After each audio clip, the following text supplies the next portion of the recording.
नमस्ते, प्रगतीज किचनमध्ये तुमचं खूप खूप स्वागत आहे। आज आपण इथे मी 2 कॉर्न घेतले आहेत, स्वीट कॉर्न। ते दाणे असे काढून घेतलेले आहेत मी। याला उकळलेले नाहीये, कच्चेच आहेत। तर आपण याच्यापासून छान असे कटलेट्स तयार करणार आहोत। हे खूप सोप्या पद्धतीने बनतात आणि झटपट बनतात आणि टेस्टला पण खूप छान लागतात। तर इथे आपण मिक्सरचं भांडं घ्यायचं, त्याच्यामध्ये मी 2 कप स्वीट कॉर्नचे दाणे टाकले। तुमच्याकडे जेवढी असेल क्वांटिटी तुम्ही तेवढी क्वांटिटी घेऊ शकतात, असं काही नाही। आता इथे माझ्याकडे 2च कप, त्याच्यामुळे मी एवढे घेतले। आपण हे मिक्सरच्या भांड्यात टाकून याला थोडंसं दरदरं वाटून घ्यायचं आहे। हे बघा, अशा प्रकारे मी याला वाटून घेतलेलं आहे। जास्त जाड पण नाही, जास्त बारीक पण नाही। आणि थोडेसे इथे याच्यामध्ये दाणे कधी राहिले ना कॉर्नचे, तर ते पण चालतील। तर दाताखाली आल्यावर खूप छान लागतात, त्याच्यामुळे तुम्ही अशा प्रकारे याला वाटून घ्यायचं आहे। कुठे कुठे दाणे राहिले तर काही हरकत नाही। आता आपण याला एका बाउलमध्ये काढून घेऊया। आता आपण याच्यात टाकूया मिरची। इथे मी 2 मिरच्या घेतलेल्या तिखट, तुम्ही तुमच्या टेस्टनुसार कमी जास्त करू शकतात। 1 चमचा बडीशेपची पावडर टाकायची। मी अशी मिक्सरमध्ये थोडीशी वाटून घेतली, म्हणजे ती ना दाताखाली आल्यावर खूप छान लागते त्याची टेस्ट। 1 चमचा जिऱ्याची पावडर, 1 चमचा धण्याची पावडर, पाव चमचा हळद, अर्धा चमचा मी इथे लाल तिखट टाकते। हे जरा तिखट आहे म्हणून मी कमी टाकले, म्हणजे लहान मुलंही अगदी आवडीने खाऊ शकतील। तुम्ही तुमच्या अकॉर्डिंग कमी जास्त करू शकतात। इथे मी 1 पॅकेट टाकणार आहे मॅगी मसाला। याच्यामुळे खूप छान टेस्ट येईल तुमच्या पॅटीसला, किंवा तुम्ही याला कटलेट सुद्धा म्हणू शकतात। पूर्ण 1 पॅकेट टाकलेले आहे मी। कोथिंबीर टाकायची आपल्याला याच्यामध्ये। आता आपल्याला हे सगळं मिक्स करायचं आहे पहिल्यांदा, म्हणजे याच्यामध्ये आपले जे मसाले आहेत ना चांगले मिक्स होऊन जातील व्यवस्थित। आता आपल्याला याला बाइंडिंग देण्याकरता याच्यात मी टाकणार आहे बटाटे। इथे मी बटाटे चांगले उकडून घेतलेले आहेत। आता आपण इथे मी 3 बटाटे घेतले, तुम्ही तुमच्या हिशोबाने कमी जास्त करू शकतात। तुमच्या दाण्यांच्या हिशोबाने तुम्ही बटाट्यांची वाढ करू शकतात। हे बघा, मी चांगले मॅश करून घेतलेलं आहे। आता आपण याच्यामध्ये मिक्स करूया हे। आता आपण बटाटे आणि हे व्यवस्थित टाकल्यानंतर चांगले मिक्स करूया आणि याच्यात टाकूया आपण आपल्या पॅटीसला, म्हणजे ते व्यवस्थित त्याचं छान बाइंडिंग येण्याकरता अजून आपण 1 इंग्रेडियंट टाकणार आहोत। त्याच्यामुळे आपल्या पॅटीसला छान बाइंडिंग येईल, ते तुम्हाला मी सांगते। चवीपुरतं आपण याच्यामध्ये मीठ टाकायचं आहे, तुम्ही तुमच्या टेस्टनुसार टाकू शकता। इथे मी 2 ते 2.5 चमचे टाकते। आणि आपल्या याला छान बाइंडिंग येण्याकरता आपण टाकणार आहोत कॉर्नफ्लॉवर। इथे मी पहिल्यांदा 1 चमचा टाकते आणि याला चांगलं व्यवस्थित हातानेच मी याला मिक्स करते। जर तुम्हाला आवश्यकता वाटेल तर तुम्ही याच्यामध्ये अजून कॉर्नफ्लॉवर ॲड करा, म्हणजे आपला हा असा गोळा तयार झाला पाहिजे, जेणेकरून आपलं त्याचं पॅटीस किंवा कटलेट आपण जे पण बोलू ते छान बाइंडिंग झालं पाहिजे। म्हणून आपण याला व्यवस्थित चांगलं हाताने मिक्स करा तुम्ही, तेव्हाच तुम्हाला कळेल की याच्यामध्ये तुम्हाला किती अजून लागणार आहे। आता मी 1 चमचा टाकलेला आहे, तर मला इथे अजून लागेल, त्याच्यामध्ये मी अजून 1 चमचा टाकते। हे बघा, अजून 1 चमचा, म्हणजे 2 चमचे मी इथे असे भरून कॉर्नफ्लॉवर टाकलेला आहे। आणि 1 चमचा आपण टाकूया बेसनचं पीठ।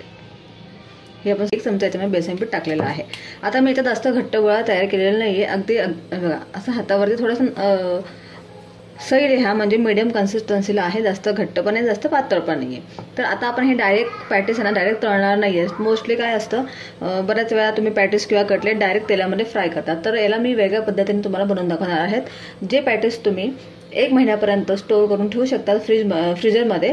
तुम्हाला जेव्हा पण लागतील तेव्हा तुम्ही काढून याला डीप फ्राय करू शकतात किंवा शॅलो फ्राय सुद्धा करू शकतात। मुलांना जेव्हा लागतील तेव्हा तुम्ही त्याला बनवून देऊ शकतात। तर आता मी तुम्हाला दाखवणार आहे की आपण याला पहिल्यांदा काय करायचं आहे। मी अशा इडलीच्या भांड्यामध्ये याला पहिले स्टीम करणार आहे, त्यानंतर आपण याला शॅलो फ्राय किंवा डीप फ्राय करूया। म्हणजे हे ना तुम्हाला जेवढे लागतील तेवढे तुम्ही याला डीप फ्राय करा, जेव्हा लागतील तेव्हा तुम्ही काढा आणि तेव्हा खा। अशा प्रकारे आपल्याला करायचे आहेत। स्टीम केल्यामुळे हे अगदी 1 महिन्यापर्यंत अगदी व्यवस्थित राहतात आणि तुम्हाला जेव्हा लागेल तेव्हा तुम्ही मुलांना तळून किंवा शॅलो फ्राय करून देऊ शकतात। आता आपण इडलीच्या भांड्याला ना अशा प्रकारे तेल लावून घ्यायचे, म्हणजे कसं आपले पॅटीस आहे ना हे खाली असे चिपकायला नको। ही पद्धत अगदी छान आहे।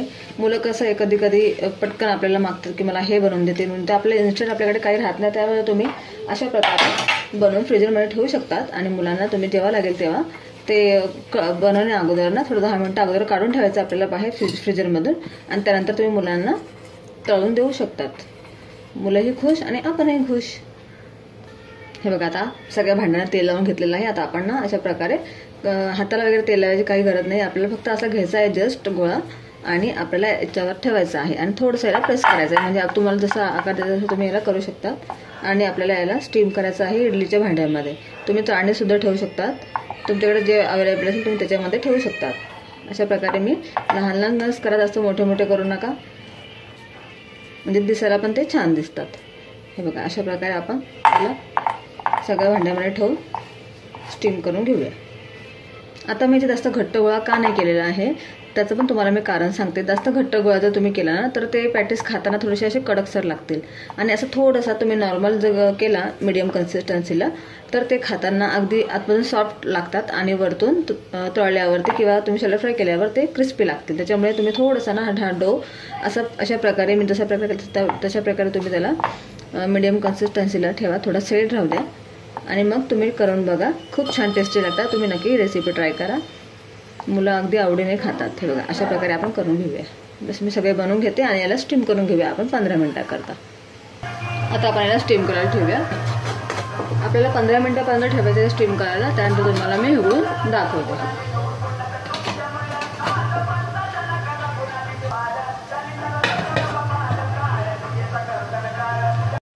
हे बघा, 15 मिनिटं झालेलं आहेत. आता आपण हे काढून घेऊया. छान अगदी फक्त थोडंसं याला 15 मिनिटापर्यंत होऊ द्यायचं आहे. आता आपण याला काढून घेऊया. हे बघा, छान आपले पॅटीस तयार झालेले आहेत. तुम्ही पाहू शकता अगदी छान सेट झालेले आहेत हे आणि छान वाफले पण गेलेले आहेत. एक कुठलाही कच्चं पण याच्यामध्ये राहत नाही. आपण कॉर्नफ्लॉवर आणि याच्यामध्ये बेसन पीठ टाकल्यामुळे कच्चं पण राहणार नाही आणि अगदी तळल्यावरती पण छान लागते, वरतून क्रिस्पी आणि आतमधून सॉफ्ट. आता आपण नेक्स्ट प्रोसेस करूया. आता आपले पॅटीस वरतून छान अगदी क्रिस्पी दिसण्याकरता आपण इथे घेणार आहोत 2 चमचे कॉर्नफ्लॉवर आणि आपण इथे टाकणार आहोत 1 चमचा मैदा. आता आपण हे त्यामध्ये पाणी टाकून याची आपण स्लरी तयार करायची आहे. मुलांना कसं आहे, वरतून जर वस्तू दिसायला छान दिसली नाही तर ते अगदी आवडीने खातात, त्यामुळे आपल्याला बनवताना पण तशीच बनवावी लागेल.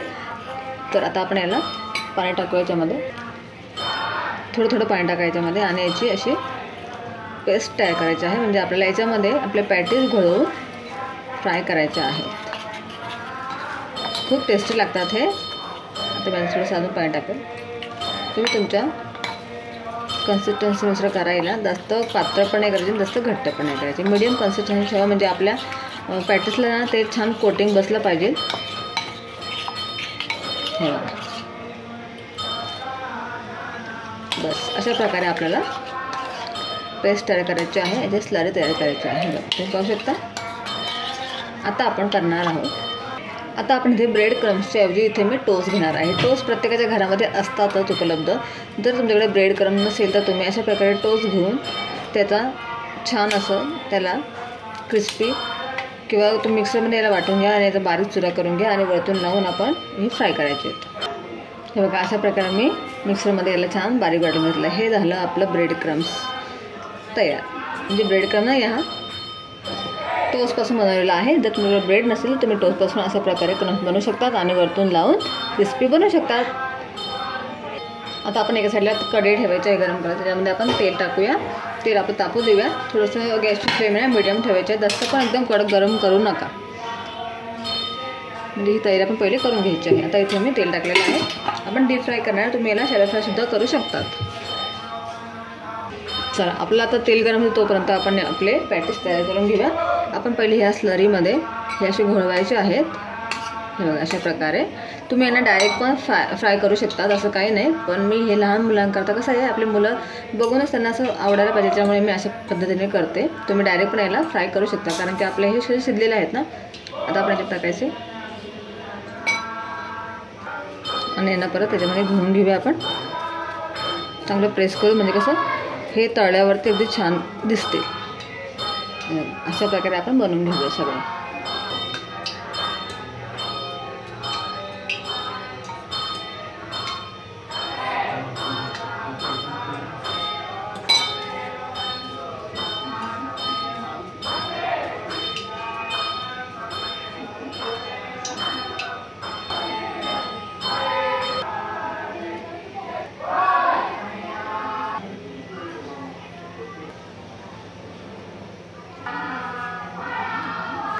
बघा ते एवढे मी करून घेतलेले, तर बाकीचे मी स्टोअर करून ठेवणार आहे. जेवढे तुम्हाला लागेल तेवढे तुम्ही करू शकता, बाकीचे तुम्ही स्टोअर करू शकता. आपण आता हे तळून घेऊया. बघा तेल आपलं गरम झालेलं आहे व्यवस्थित. गॅसची फ्लेम थोडी लो ठेवायची आहे आणि आपण एक एक करून हे सोडूया. जेवढे तुमच्या कढईत माहिती तेवढं तुम्ही सोडा, जास्त पण ओव्हरलोड करू नका, नाही तर मग तळताना ते पैसे तळले जाणार नाही. आता मी ते 4 टाकलेले आहेत. लगेच त्याला हलवायचं नाही आहे, थोडंसं 2 मिनिटाला होऊ द्यायचे, मग आपण नंतर याला पलटूया. आपण यांना वाफवलेले, त्याच्यामुळे याला तसं शिजवायची गरज नाही आहे. हे अगदी झटपट तयार होतात आणि पटकन यांना आपण काढू शकतो. जास्त वेळ यांना आपण तेलामध्ये राहू द्यायची गरज नाही आहे. त्यांना आपण ऑलरेडी वाफवल्यामुळे ते शिजलेले आहेत, फक्त आपल्याला त्यांना वरतून क्रिस्पी करायचे आहे. त्याच्यामुळे 2 ते 3 मिनटं लागतील तळायला, जास्त काही वेळ लागत नाही. हे बघा 2 मिनटं झालेले आहेत, अगदी छान तळले गेलेले आहेत. जास्त त्यांना तळू नका, गोल्डन ब्राऊन कलरचे असतोपर्यंत तळा आणि मग आपण याला काढून घेऊया. खूप छान लागतात ते, टेस्टला तर खूपच जबरदस्त लागतात. आपण बघा तुम्ही आवाज ऐकू शकता की मस्त क्रिस्पी झालेले वरतून ते. अशा प्रकारे बाकीचे मी तळून घेते. हे बघा छान दिसतंय, तुम्ही बघू शकताय ना.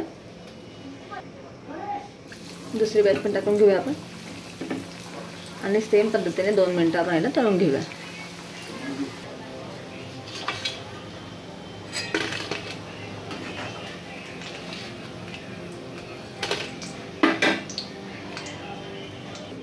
हे बघा तयार आहेत आपले स्वीटकॉर्नपासून अगदी टेस्टी असे पॅटीस, वरतून अगदी क्रिस्पी झालेले आहेत. तुम्ही आवाज ऐकू शकतायत. आपण ब्रेड क्रमचा वापर नाही केलेला, फक्त मध्ये जर तुमच्याकडे ब्रेड क्रम नसेल तर तुम्हाला मी एक जुगाड पण सांगितलं आहे. तुमच्या घरामध्ये टोस्ट असतील, तुम्ही टोस्ट वापरून सुद्धा असं करू शकतात. खूप छान आयडिया आहे ही, नक्की तुम्ही ट्राय करा आणि अगदी छान बनतात हे. टेस्टला तर जबरदस्त लागतात. हे बघा आतमधून अगदी सॉफ्ट बनले. आपण याच्यामध्ये बटाटे वगैरे टाकले, त्याच्यामुळे खूपच छान टेस्टी लागतात. आतमधून किती सॉफ्ट तुम्ही पाहू शकताय आणि वरतून अगदी क्रिस्पी आहेत आणि खूप छान लागतात. मुलं तुमच्या आवडीने खातील. मी तुम्हाला खात्री देऊन सांगते की तुमच्या मुलांना ही रेसिपी खूप आवडेल. माझ्या मुलीला तर खूपच आवडते, त्याच्यामुळे मला बनवावीच लागते. म्हणून मी तुमच्यासोबत हा व्हिडिओ शेअर केलेला आहे. जर तुम्हाला माझा आजचा व्हिडिओ आवडला असेल तर माझ्या रेसिपीला नक्की लाईक करा, चॅनलला सबस्क्राईब करा आणि शेअर करायला तर बिलकुल विसरू नका. तुम्हाला जर माझा व्हिडिओ आवडत असेल तर नक्की लाईक करा आणि जास्तीत जास्त लोकांना शेअर करा. Bye bye.